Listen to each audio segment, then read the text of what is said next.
mereka ada yang mencelamu tentang pembagian sedekah atau zakat. Jika mereka diberi bagian, mereka bersenang hati, dan jika mereka tidak diberi bagian, tiba-tiba mereka marah. Jadi di dalam surah At-Taubah ayat 58 ada orang-orang yang kalau dia dikasih sesuatu dia merasa ridho, merasa senang. Tetapi ketika mereka tidak diberikan sesuatu tersebut, dalam hal ini adalah sedekah, mungkin zakat, mungkin uang apa gitu ya. Apa kalau sekarang Bu? BL? Ada yang dapat BLT Bu? Loh, katanya 1 miliar, 1 triliun udah dikeluarkan. Belum dapat? Jadi ibu orang-orang kaya. Kaya apa?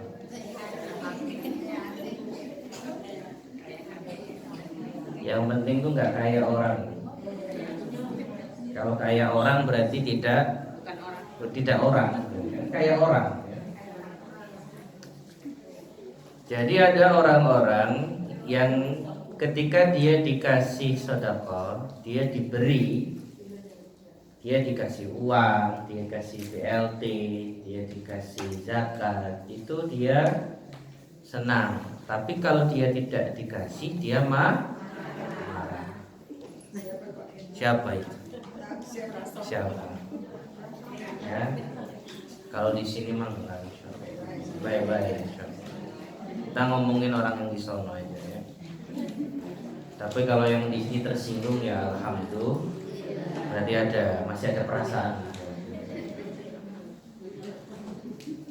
Nah, ternyata Bu, ciri ini orang kalau dikasih senang, kalau nggak dikasih marah, itu ciri dari orang munafik. Kisahnya orang munafik. Ya, maksudnya ciri dari orang munafik itu bagaimana? Ya seperti itulah karakter mereka.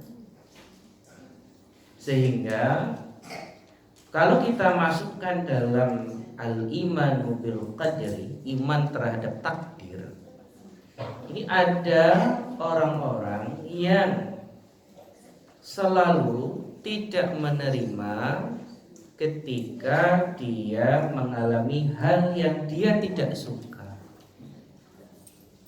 Dikasih panas, ngeluh, panas banget, ya kan? Dikasih hujan,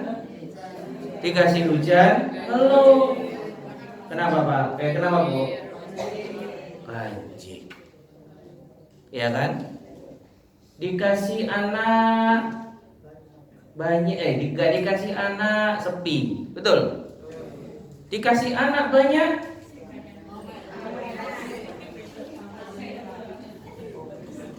ngomel, katanya rumahnya pecah kayak kapal pecah. Ya, ada nggak orang-orang yang punya karakter seperti ini? Banyak. Dia selalu menyalahkan keadaan. Makanya tema kita pada malam hari ini adalah orang-orang yang tidak terima dengan ya, ini orang repot. Dikasih pekerjaan mengeluh, capek. Nggak dikasih kerjaan ngeluh. Kenapa? Nggak punya duit. Ya. Dikasih suami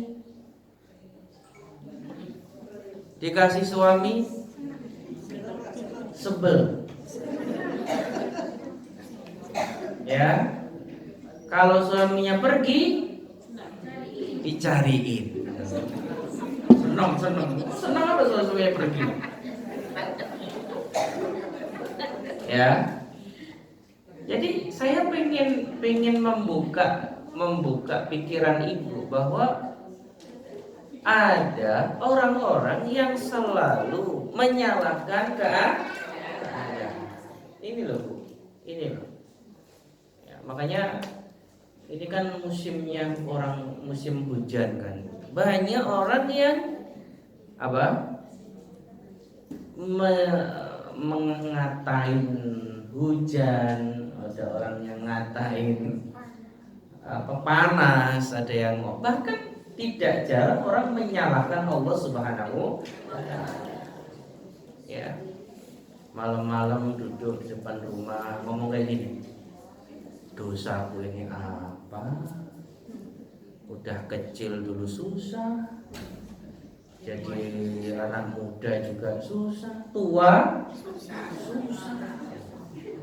Padahal dia tiap hari makan gitu loh. Tiap hari nafas. Tapi ngomong kayak gitu coba. Ada Bu yang seperti ini Bu? Ada nggak? Makanya setelah ngaji ini, suaminya ngasih uang berapapun terima.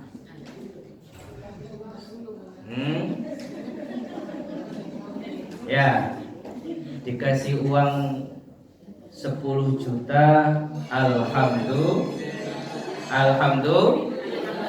Dikasih uang 10.000, enggak. Gimana ngomongnya? Telur mahal, BBM naik, apa lagi ngomongnya? Cabai mahal. 10.000 cuma dapat 1 liter beras. Kamu mau makan nasi doang. Masya Allah. Ibu-ibu di sana Bu, enggak di sini enggak. Makanya kita akan membahas tentang orang-orang yang tidak ridho terhadap takdir Allah Subhanahu wa Ta'ala. Baik. Siapakah orang yang tidak ridho terhadap takdir Allah ini? Secara umum orang yang tidak ridho terhadap takdir Allah adalah orang yang tidak ridho saat Allah berikan ujian kepada dirinya. Secara umum gitu. Ya. Jadi kalau ada sesuatu yang dia tidak berkenan di hatinya, dia tidak ridho terhadap ketentuan Allah. Apa ciri dari orang yang tidak ridho dengan takdir Allah Subhanahu wa Ta'ala? Yang pertama, ini cirinya Bu. Saya khawatir, nggak suzon Bu ya, khawatir ibu ternyata punya ciri ini, sehingga ibu nanti masuk dalam kategori orang yang tidak menerima takdir. Kan bahaya nih. Makanya kita kasih ciri-ciri dulu. Siapa orang-orang yang tidak menerima takdir ini? Cirinya apa? Ciri yang pertama, jangan tersinggung Bu ya. Kok gua banget gitu ya. Yang pertama, orang yang tidak ridho, atau ciri orang yang tidak ridho terhadap takdir Allah Subhanahu wa Ta'ala adalah orang yang daimus syakwa. Orang yang selalu mengeluh. Ini tanda yang pertama. Ya, nggak punya duit, ngeluh. Punya duit, ngeluh. Duit kok banyak kayak gini ya dipakai apa? Ya, ini daimus syakwa, selalu mengeluh. Ya. Diajak jalan-jalan ngeluh. Orang kok jalan-jalan terus, di rumah saja mengeluh. Ini ciri dari orang yang tidak ridho dengan takdir. Jadi selalu mengeluh. Ya. Kalau dia bertamu ke rumah orang, dengerin. Kalau dia bertamu ke rumah orang, selalu yang diomongin adalah keburukan anaknya sendiri. Saya bosan sama orang yang model kayak gini. Tapi di sini nggak ada, insya Allah ya. Ya, pokoknya kalau dia datang ke rumah orang, ngomongnya gimana? Anakku itu kurang ajar. Ya, kecil aku gedein, gede aku kecilin gitu. Enggak ada gede kecil. Kecil aku gedein, gede aku manjain. Sekarang aku tua kayak gini, nggak pernah ditengok, nggak pernah dikasih duit. Ini bu, orang yang daimus syakwa, orang yang sering mengeluh, ini adalah tanda bahwa dia tidak ridho terhadap takdir Allah Subhanahu wa ta'ala. Ya. Ketika Nabi Nuh alaihi salam diuji oleh Allah dengan anaknya yang tidak taat kepada orang tua. Ya. Kemudian anaknya itu tidak termasuk orang-orang yang mau diselamatkan oleh Allah Subhanahu wa ta'ala. Nabi Nuh alaihissalam tetap meminta agar anaknya ini diselamatkan. Ya. Artinya bu, senakal apapun anaknya itu, tidak ada pintu tertutup untuk mendoakan kepada anak ibu itu. Ya. Ini saya ngomong bener nih. Senakal apapun anaknya itu, tidak ada pintu tertutup untuk mendoakan kebaikan kepada anaknya ibu. Daripada ibu sumpah serapah, daripada ibu kalau datang ke orang lain menceritakan keburukan anaknya, ganti dengan apa? Dengan doa-doa yang baik. Itu loh. Nah, ini daimus syakwa, orang yang selalu. Yang kedua, orang yang tidak menerima takdirnya Allah Subhanahu wa ta'ala, ciri-ciri yang kedua adalah mukanya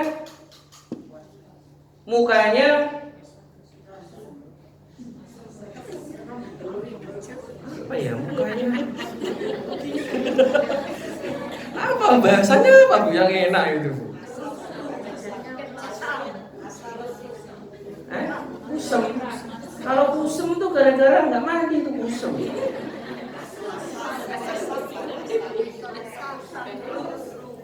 Berkerut mah kalau udah tua berkerut. Mukanya suram. Apa ya? Masam. Asam. Sayur.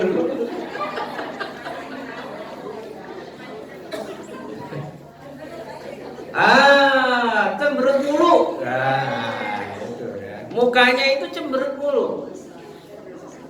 Ya, jadi kalau kita lihat mukanya pengen nonjok, Bu. Ngeselin gitu. Ya. Jadi ada orang-orang yang ketika kita lihat mukanya selalu menunjukkan dia dalam kesedihan terus. Gak pernah namanya mukanya ceria, mukanya sumringah, ya. Kalau orang lihat mukanya itu bibirnya maju sambil apa itu kayak monyong, ya. Ini ciri dari orang yang tidak ridho dengan takdir, ya. Datang tuh Bu, datang mukanya udah kayak gitu. Kita udah ngomong saja males, benar gak Bu? Males gitu. Ya. Makanya tadi saya ngomong jangan tersinggung. Kok gua banget Ustaz, muka gua kayak gitu Ustaz. Ada orang-orang memang mukanya dari lahir udah kayak gitu. Makanya ini ciri.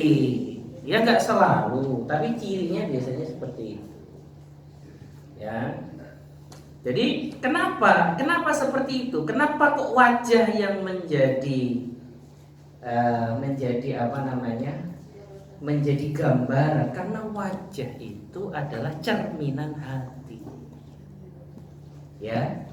Wajah itu cerminan hati. Rasulullah Shallallahu alaihi wasallam itu seseorang yang orang kalau ngomong sama beliau, ya, itu selalu komentarnya gini, tadi tuh Rasul kalau ngomong sama aku tuh subhanallah, senyumnya indah banget sama saya.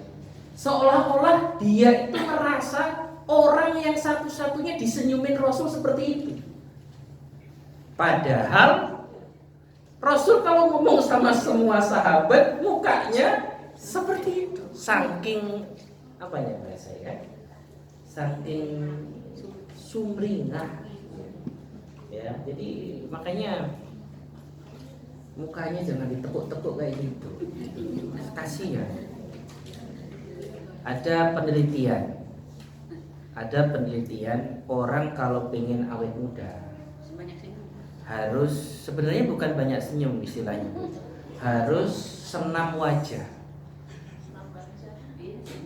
Ayo, pernah senam wajah Bu? Gini om, wajahnya disenam-senam. Pernah? Duh, ada loh senam wajah itu ada. Ya, bahkan ada apa namanya yoga wajah. Bayangin, senam wajah. Kenapa senam wajah? Begini Bu, wajah itu kalau ekspresinya datar terus, gini terus ya.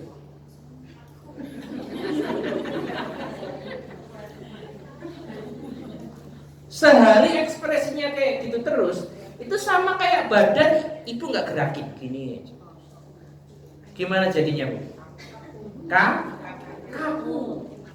Ya, kalau muka kita kaku, langsung lama-lama turun Bu, pipinya turun, hidungnya turun.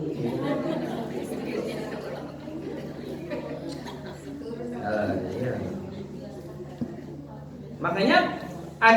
Makanya tadi ada omongan kalau mau awet muda harus banyak senyum.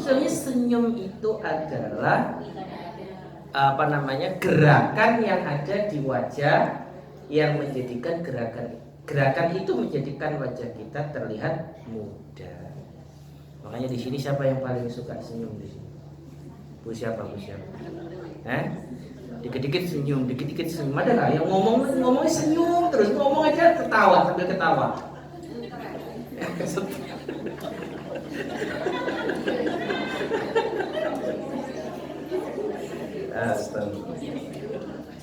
Saya tahu. Saya tadi mikir gini, emak-emak nih hujan-hujan nggak bakalan datang aja. Ternyata ramai. Membuktikan bahwa ibu ini banyak masalah di rumah sebetulnya. Bener nggak? Cari solusi di sini, cari hiburan di sini. Ya, cari hiburan di sini.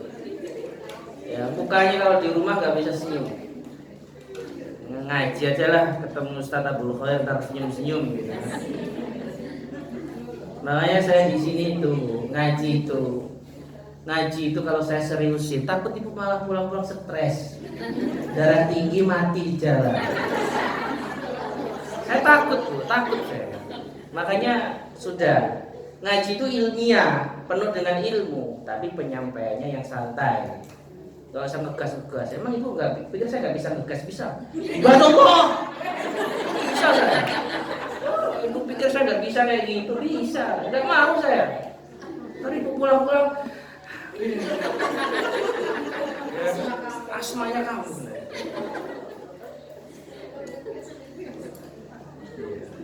Gak apa-apa lah. Jadi hiburannya ibu nggak apa-apa. Sian, suaminya nggak bisa ngibur ya dia ngaji. Tahu aja, setahu saya. Itu ciri yang kedua. Jadi orang yang tidak ridho dengan takdirnya Allah, mukanya cemberut terus ya Bu ya, bukan cemberut biasa, cemberut terus. Kemudian yang ketiga, ini yang paling kelihatan. Orang yang tidak menerima takdirnya Allah ketika mendapati, mendengar atau melihat sesuatu yang dia tidak sukai, ya. Jadi kalau dia melihat sesuatu yang dia tidak sukai, responnya berlebihan. Ya, ini tanda orang yang tidak ridho dengan takdir. Ya, responnya berlebihan. Ya, itu lagi duduk di depan rumah, dapat kabar suaminya nikah lagi. Langsung, oh, mukanya tambah gitu kan. Bajunya disobek-sobek, posel-posel kayak anak kecil kalau nangis gitu. Gitu. Disamperin tuh perempuannya, dijambak-jambak sama dia, dilabrak. Ini namanya respon yang apa, Bu? Respon yang apa? Berlebihan. Padahal suaminya cuma ngeprank doang, ya, musimnya prank kan sekarang. Tapi responnya sampai seperti itu. Ini loh, Bu. Merespon sesuatu yang kita tidak suka itu santai saja. Ya. Merespon sesuatu yang tidak kita sukai itu biasa saja. Ya. Jadi kayak orang yang santai. Tidak mungkin ibu semua ini cocok sama mertuanya. Bener gak, Bu? Bener gak? Jawab yang jujur, bener gak?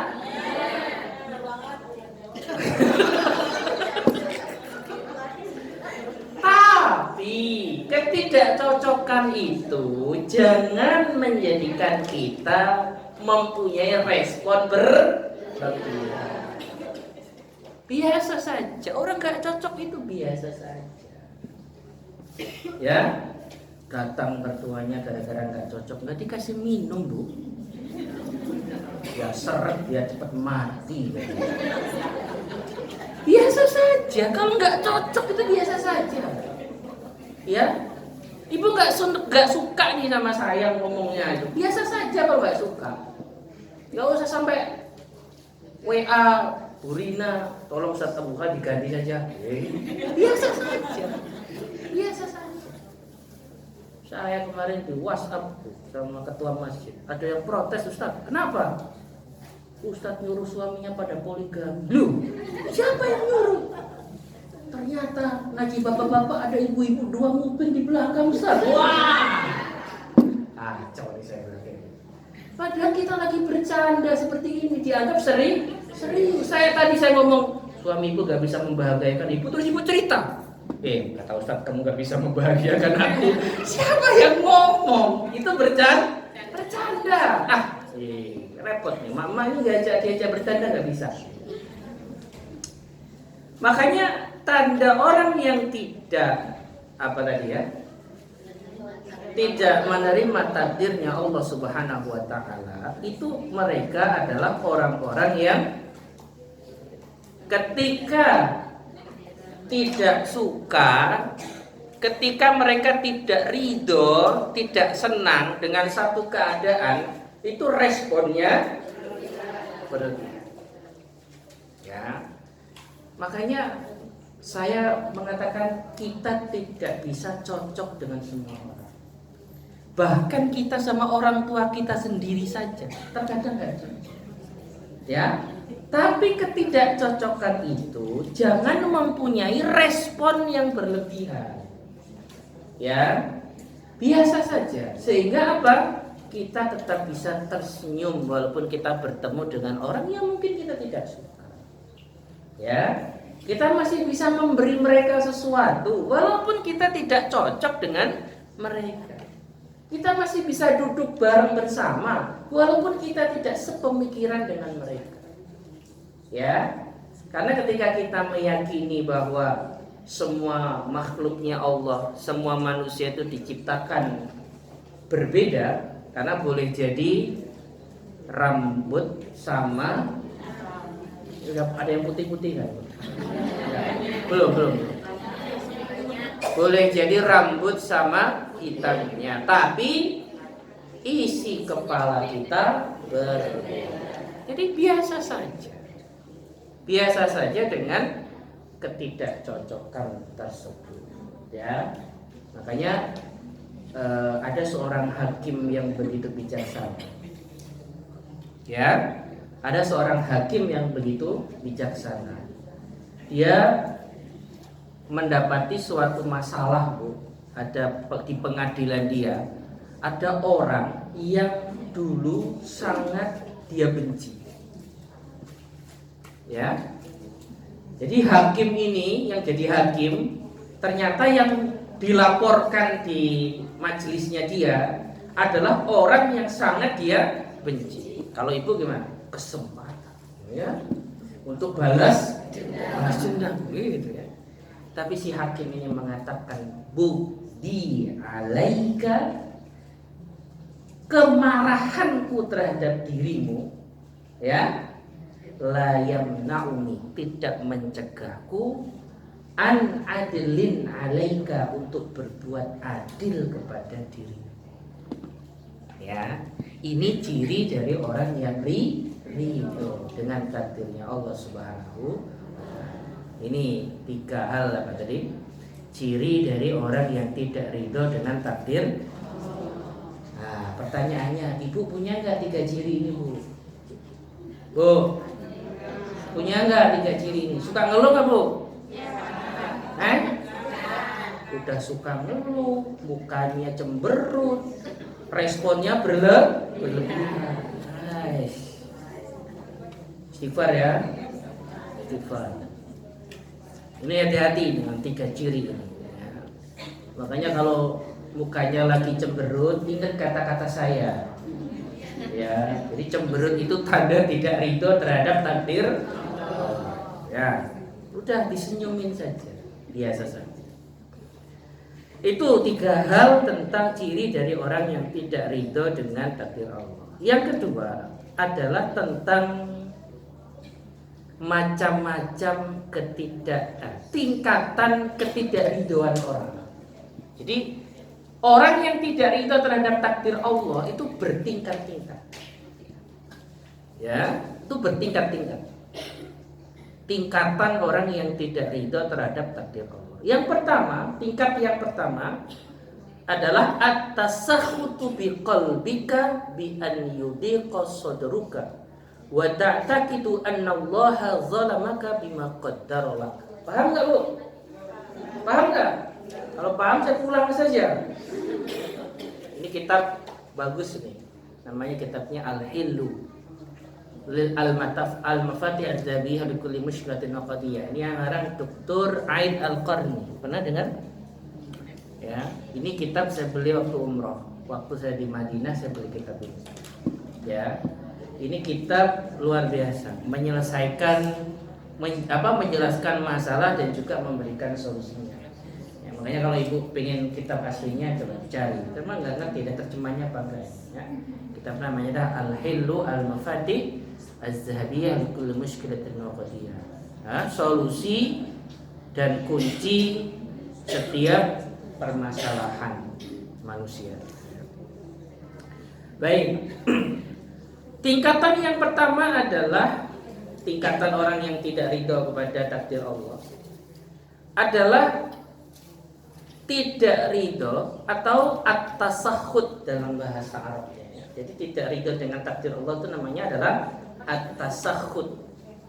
At-tasakhut tidak ridho biqalbika, dengan hati.